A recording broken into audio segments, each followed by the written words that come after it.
Imagine it's noon, and the sky turns completely black. Not just cloudy, but pitch black. People are lighting candles just to see their hands in front of their faces. The birds suddenly stop singing. Animals, confused, lie down as if it were midnight. Across the land, a single thought grips everyone. Judgment Day has come. This isn't a movie plot. This was real life on May 19th, 1780. A day now known in history as the Dark Day. The year is 1780. America is in the throes of the Revolutionary War. People in New England are already on edge, their lives filled with the tension of conflict, deep religious faith, and the everyday fears of the 18th century. Then, without warning, a mysterious, suffocating darkness blankets the region, stretching across Massachusetts, Connecticut, and New Hampshire. It wasn't just a storm cloud, it was something profoundly unsettling. The morning started out like any other. The sun rose. People went to their fields and workshops. But by mid-morning, around 10 or 11 a.m., witnesses reported the sky began to take on a strange, yellowish, then reddish-brown hue.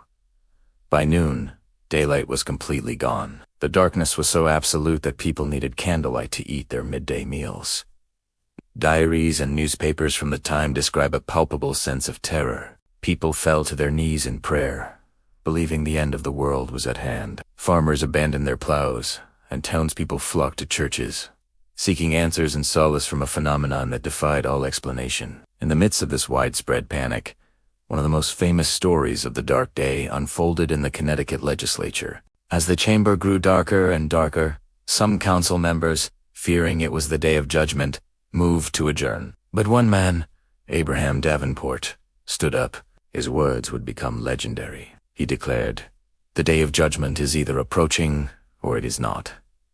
If it is not, there is no cause for adjournment. If it is, I choose to be found doing my duty. I wish, therefore, that candles may be brought." His unwavering calmness in the face of what seemed like the apocalypse became a powerful symbol of reason and courage. At the time, nobody knew what was happening. With science still in its infancy, people turned to the supernatural. Was it a sign of God's wrath?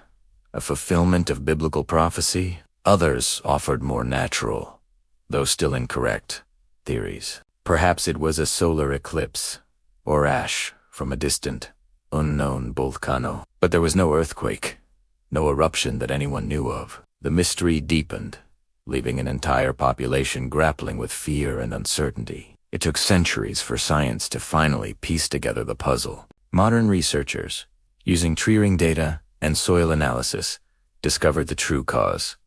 It wasn't the apocalypse, it was a perfect storm of natural events. Massive, uncontrolled wildfires were raging in parts of eastern Ontario, Canada. A unique combination of weather patterns carried a thick plume of smoke high into the atmosphere and eastward over New England. There, it mixed with a low, dense fog and cloud cover. The smoke particles were just the right size to scatter the blue light from the sun, letting only the red light through, which explains the weird colors.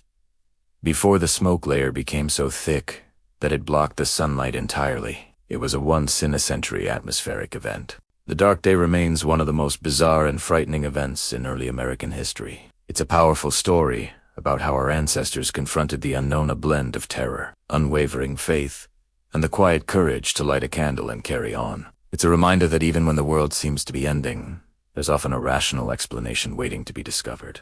It was the day the sun disappeared and fear covered the land.